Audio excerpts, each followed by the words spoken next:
Hello, പുതിയ വീഡിയോയിലേക്ക് സ്വാഗതം. ഇന്ന് ബോംബെയിലെ 83 ബോംബെ ആയിരുന്നു, ഇന്ന് മുംബൈ ആയി. ഓരോ സ്ഥലത്തിൻ്റെ പേരുകൾ മാറ്റി മാറ്റി വരുന്നുണ്ട്. മനുഷ്യന്മാരാതെ പോലെ തന്നെ വ്യത്യാസമൊന്നുമില്ല. ബ്രൗൺ ഷുഗറിനെ പറ്റി പറയാം. ബ്രൗൺ ഷുഗർ എന്ന് പറഞ്ഞിട്ടുണ്ടെങ്കിൽ അന്ന് ഈ കളറുള്ള ഒരു സൈസ് പിന്നെ സിഗരറ്റിൻ്റെ പേപ്പറാണ്. അത് സിഗരറ്റിൻ്റെ ഉള്ളിലുള്ള പേപ്പറാണ്, ഈ അലൂമിനിയം പേപ്പർ. അതൊരു ബ്രൗൺ ഷുഗർ എന്ന് പറഞ്ഞാൽ ബ്രൗൺ കളറായിരിക്കും. അതിങ്ങനെ ഇതിനകത്തിട്ടിട്ട് ഒരു പൈപ്പ് വെച്ചിട്ട് വലിക്കുക, എന്നിട്ട് അടിയിൽ തീ കൊടുക്കുക. അടിയിൽ തീ കൊടുക്കുമ്പോൾ ആ പുക അങ്ങ് വലിച്ചു കയറ്റുക. അന്ന് ഇങ്ങനെ ലാഭത്തിന് വേണ്ടിയല്ല, അയൽ രാജ്യക്കാർ ഇന്ത്യൻ്റെ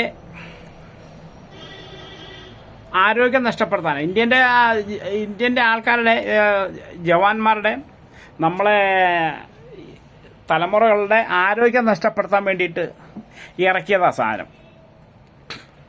കാരണം ഒരു പ്രാവശ്യം 2 പ്രാവശ്യം വലിച്ചു കഴിഞ്ഞാൽ പിന്നെ ഇതില്ലെങ്കിൽ മുതലാവില്ല. അത് കഴിഞ്ഞിട്ട് ഇത് ആദ്യം ഇങ്ങനത്തെ ഒരു അവസ്ഥയ്ക്കായിരുന്നു, പിന്നെ ഇതിൽ വരുമാനമായി. കാരണം ആദ്യം ഫ്രീ ആയിട്ട് കൊടുക്കും, രണ്ടാമത് ചെല്ലുമ്പോൾ 5 രൂപ വാങ്ങിക്കും, പിന്നെ ചോദിക്കുന്ന പൈസയാണ്. അപ്പോൾ ഇതിന് വേണ്ടിയിട്ട് കക്കാൻ വരെ മടിക്കൂല. ഈ ബ്രൗൺ ഷുഗർ വലിക്കാൻ വേണ്ടി കക്കാൻ വരെ മടിക്കൂല. അങ്ങനെ 88 കാലഘട്ടം, 83 ഇത് 80 വന്നു. അത് ഒരുപാട് ഒരു ഈ കാട്ട്കോപ്പറാണ് ഇതിൻ്റെ മെയിൻ കേന്ദ്രമായിരുന്നു അന്ന്. കാട്ട്കോപ്പർ മലയാളി ഏറ്റവും കൂടുതലുള്ള സ്ഥലമാണ് കാട്ട്കോപ്പർ. അവിടെയൊക്കെ അങ്ങനെ കറങ്ങി ഇത് ഭയങ്കര ലാഭമായിപ്പോയി. 1 കിലോയ്ക്ക് അന്ന് എങ്ങനെ പോയിട്ടുണ്ടെങ്കിലും 2 ലക്ഷം രൂപയ്ക്ക് വിൽക്കുമായിരുന്നു. 1 കിലോയ്ക്ക് 2 ലക്ഷം രൂപയ്ക്ക് ചോദിക്കുന്ന കൈസ അങ്ങ് കൊടുക്കല. അതിൽ ഏറ്റവും എനിക്ക് സങ്കടം തോന്നിയത് പെമ്പിള്ളേർ ഇതിൻ്റെ അടിമയാണ്. അന്ന് ഈ കീടനമൊന്നും ഇല്ലല്ലോ. ഇന്നില്ലേ പീഡനം? ഇന്ന് കണ്ടില്ലേ, മൂന്നാറിൽ ബൈക്കിൽ പെണ്ണുങ്ങളെ കൊണ്ടുവരുന്നു, പരസ്പരം അവരറിഞ്ഞ് ബന്ധപ്പെട്ട് നാട്ടിൽ ചെന്നിട്ട് പിരിയുന്നു. കുറച്ച് ദിവസം കഴിയുമ്പോൾ ഇവള് ചോദിക്കുന്ന പൈസ കൊടുക്കൂല, അപ്പോഴാണ് പീഡനം. ഇതാ കണ്ടല്ലേ, വേടൻ്റെ കാര്യം പറഞ്ഞില്ല, 5 പ്രാവശ്യം ഒരു പെണ്ണ് പീഡിപ്പിച്ചെന്ന്. അപ്പോൾ ഈ പീഡിപ്പിച്ചപ്പോൾ ഇവൾ അറിഞ്ഞില്ലേ? ഇവള് അറിയാതെ സ്വപ്നത്തിലാണോ പീഡിപ്പിക്കുന്നത്? ഈ പീഡനം എന്ന് പറഞ്ഞാൽ എന്താണ്? ഒരു പെണ്ണിനെ ഒരു പ്രാവശ്യം പീഡിപ്പിക്കാൻ പറ്റുള്ളൂ. അതും അവളെ സമ്മതം ഇല്ലാതെ പീഡിപ്പിക്കാൻ പറ്റില്ല. ഒരു പെണ്ണിൻ്റെ സമ്മതമില്ലാതെ ഒരാണിന് ബന്ധപ്പെടാൻ പറ്റില്ല. അപ്പം എന്താക്കണ്, ഈ പെണ്ണ് സമ്മതിച്ചില്ലെങ്കിലാണ് തലമണ്ടയൊക്കെ അടിച്ച് പൊളിച്ച് നാശമാക്കിയിട്ട് അവിടെ ഇട്ട് പീഡിപ്പിച്ചിട്ട് പോണത്. സമ്മതിച്ച് പീഡിപ്പിക്കുന്നത് പീഡനമല്ല, പരസ്പരം ഇഷ്ടപ്പെട്ട് ഒരു പോറൽ പോലും ഏക്കാതെ പീഡിപ്പിക്കുന്നതാണ് പീഡനം.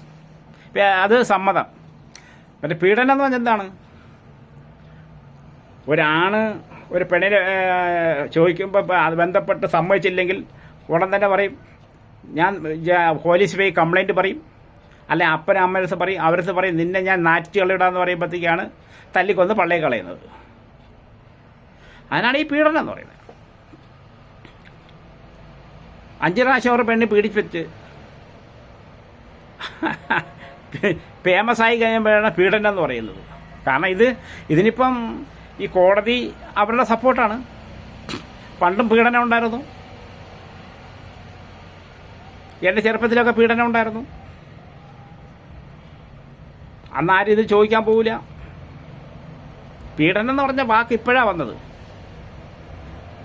അന്ന് പീഡനമില്ല. അപ്പോൾ ഈ പെണ്ണുങ്ങളെ ഇവർ ഉപയോഗിക്കുകയാണ്. നല്ല രസമാണ് ആനയെ ചെയ്യണം. ഇപ്പോഴും നമ്മളെ മൂന്നാർ പോകുന്ന പിള്ളേർ സെറ്റ് വരുന്നുണ്ട്, പെൺപിള്ളേരൊക്കെ വരുന്നുണ്ട്, മദ്യപിച്ച് ഉല്ലാസിച്ച് അങ്ങ് പോകുന്നുണ്ട്. പെൺപിള്ളേർ വരെ മദ്യപിക്കുന്നുണ്ട്. മദ്യപിച്ചിട്ട് റോട്ടിൽ കൂടി നടക്കുമ്പോൾ അവിടെ കൂടെ വന്നവർ പിടിച്ചോണ്ട് പോയിട്ടുണ്ട്. ഇത് സ്ഥലമൊന്നും ഞാൻ പറയുന്നില്ല, ഇടുക്കി ജില്ല മൂന്നാറിൽ നടന്ന സംഭവങ്ങളാണ്. മൂന്നാറിൽ വരുന്ന പിള്ളേരുടെ സംഭവങ്ങളാണ്. തന്തേ തള്ളേ അവിടെ നിന്ന് പൈസ കൊടുത്തുവിടും. ഇവരിവിടെ വന്ന് ജാലി അടിച്ച് വെള്ളം അടിച്ച് പോവുക. ഇതിനിടയ്ക്ക് വലിക്കും, സിഗരറ്റ് വലിക്കും, അതിനകത്ത് മറ്റേ സാധനം ഉണ്ടാവും, അങ്ങനെയൊക്കെ വലിച്ച് അങ്ങ് വിട്ടു. ജാളി എന്താ ജാളി? കുറച്ച് ദിവസം കഴിയുമ്പോൾ പെൺപിള്ളേരുടെ ജീവിതം കോഞ്ഞാട്ടാവും. ഈ കൂടെ വരുന്നവരാരും കല്യാണം കഴിക്കുമോ? കല്യാണം കഴിക്കൂല. ഇപ്പോൾ ഇവിടെ കൂടി ബൈക്കിൽ പോകുന്നുണ്ട്, ആണും പെണ്ണും പോകുന്നുണ്ട്. അവർ പോയിട്ട് അവർ ആവശ്യം കഴിഞ്ഞിട്ട് തിരിച്ചു പോകുന്നുണ്ട്. കുറച്ച് ദിവസം കഴിയുമ്പോഴത്തേക്കും അവനെന്നെ അവിടെ കൊണ്ട് പീഡിച്ചു, ഇവിടെ കൊണ്ട് പീഡിപ്പിച്ചു. ഈ കൊണ്ടുപോകുമ്പോഴത്തേക്കും ഇവൾക്ക് വിളിച്ച് പോകാൻ വയ്യേ, ഇന്ന സ്ഥലത്ത് കൊണ്ടുപോയി പീഡിപ്പിച്ചു. ഇതാണ്. പൈസ കിട്ടിയില്ലെങ്കിൽ പിന്നെ പീഡനമാണ്. പൈസ കിട്ടിക്കഴിഞ്ഞാൽ നോ പീഡനം. ഇതാണ്. അത് പോട്ടെ. ബോംബെയിൽ ഇപ്പം ഈ ബ്രൗൺ ഷുഗർ ഈ പെണ്ണുങ്ങളായിരുന്നു അന്ന് സപ്ലൈ.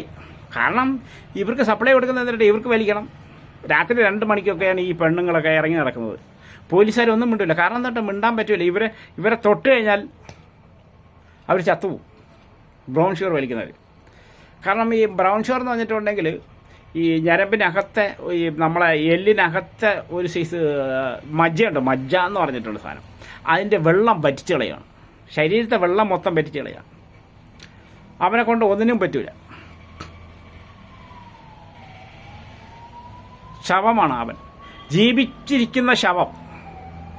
ഈ മയക്കുമരുന്ന് വലിക്കുന്നവൻ എന്ന് പറഞ്ഞിട്ടുണ്ടെങ്കിൽ ജീവിച്ചിരിക്കുന്ന ശവം. അതപ്പോൾ ഈ മയക്കുമരുന്ന് പറഞ്ഞിട്ടുണ്ടെങ്കിൽ മയക്കുമരുന്ന് അവൻ കല്യാണം കഴിച്ചിട്ടുണ്ടെങ്കിൽ അവൻ്റെ ഭാര്യനെ കണ്ട് നമ്മൾ എന്തെങ്കിലും പറഞ്ഞാലോ എന്തെങ്കിലും ചിരിച്ചാലോ അവൻ പറയും ആ ചിരിച്ചോ എന്ന് പറയും. കാരണം അവന് പൈസയാണ് ടാർഗറ്റ്. അവൻ്റെ ടാർഗറ്റ് പൈസയാണ്. കാരണം ഭാര്യനെ സംശയിക്കുമല്ലോ ഒരിക്കലും. നീ പൈസ കൊണ്ടുപോകാന്ന് പറയും. കാരണം അവനെ കൊണ്ടൊന്നും ചെയ്യാൻ പറ്റില്ല. പൈസയാണ് അവൻ്റെ ടാർഗറ്റ്. മറ്റുള്ള ഈ കഞ്ചാവ് ചാരായം കുടിക്കുന്നവർക്കൊക്കെ ഭാര്യനെ സംശയരോഗമാണ്. പക്ഷേ ഈ മാരകമായ ലഹരി ഉപയോഗിക്കുന്നവർക്ക് ഭാര്യനെ പെങ്ങളെ അമ്മയെ പെങ്ങളോ ഒന്നും അവർ സംശയരോഗമല്ല. അവർക്ക് പൈസ ടാർഗറ്റ്. നീ എവിടെ വേണേൽ പോക്കോ, ആരെവിടെ ചിരിച്ചോ. ഈ ജൂവ് ചോപ്പാട്ടി എന്ന് പറഞ്ഞ സ്ഥലമുണ്ട് ബോംബെയിൽ, ജൂ ചോപ്പാട്ടി. അവിടെ ഇത് തന്നെ, കല്യാണം കഴിക്കുക, രാത്രി ആകുമ്പോൾ ആരുടെ കൂടെ വിട്ടുകൊടുക്കുക. അവന് സ്മോള്, ഇത് വലിയ കിലിയൊക്കെ മതി. കാരണം അവനെ കൊണ്ടൊന്നും പറ്റൂല. എല്ലാവരും പറയും ഞാൻ അത് കഴിച്ചിട്ടുണ്ടെങ്കിൽ അല്ലെങ്കിൽ ആരെ ഒന്നുമില്ല. ലൈംഗിക ബന്ധപ്പെടാൻ തോന്നൂല. കാരണം ഞരമ്പിലെ രക്ത ഓട്ടം കുറയും. അപ്പം ഇത് കഴിയുന്നത് സൂക്ഷിക്കുക. ഇങ്ങനത്തെ ലഹരി പദാർത്ഥങ്ങൾ മാറ്റുക. കാരണം മാറ്റിക്കഴിഞ്ഞാൽ നമുക്ക് ആരോഗ്യത്തോടെ നടക്കാം. ഞാൻ 2 പാക്കറ്റ് സിഗരറ്റും 3 കെട്ട് വീഡിയോ ഒക്കെ വലിച്ചുകൊണ്ടിരുന്നതാണ്. അത് നിർത്തിയാൽ പിന്നെ ഇപ്പോൾ കയറ്റൊക്കെ വലിഞ്ഞ് കയറും. നല്ല സ്പീഡിൽ കയറാം, കിതയ്ക്കൂല. ബീഡി സിഗരറ്റ് വലിക്കുന്നവന് പറ്റിയാണ്, അത് വിൽക്കുന്നവന് പറ്റിയില്ല. അതാണ് നമ്മളെ കേരളം. അതാണ് വലിക്കുന്നവന് പറ്റിയാണ്, അത് വിൽക്കുന്നവന് പറ്റിയില്ല.